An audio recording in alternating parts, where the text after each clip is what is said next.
केशदूरा पाड़े प्रधानमंत्री मन की बात कार्यक्रम घसीपुरा निर्वाचन मंडली खालियामांटा मंडल केशदूरा पाड़ प्रधानमंत्री 124तम मन की बात कार्यक्रम बीजेपी वरिष्ठ कार्यकर्ता कामपाल ओझा संधान अनुष्ठित होती।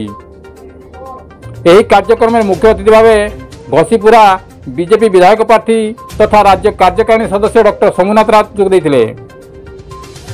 203 नंबर बूथर 45 जन विभिन्न वर्गर पुरुष और महिला जोग देते। कार्यक्रम सरिया पर हिंदी में अनुवादित होता सारांश को मुख्य अतिथि डॉक्टर राउत निजस्व भाषा ओडिया रे उपस्थित समस्त व्यक्ति को बुझाई भारत वर्ष को विकसित राष्ट्र और ओडिशा को विकसित राज्य में परिणत करने निज मनर कथा माध्यम प्रकाश करने एक ऐतिहासिक चिंताधारा बोली डॉक्टर राउत मत व्यक्त करते। प्रत्येक मास शेष रविवार निज निज गृह यह कार्यक्रम को देखी दिगंत विस्तारी करने प्रधानमंत्री प्रयास को भूरी भूरी प्रशंसा करते।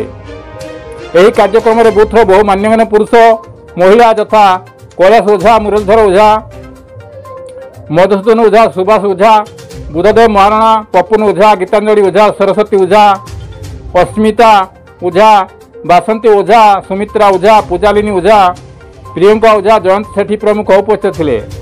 कविंद्र राउत का रिपोर्ट, केडी न्यूज ओडिया।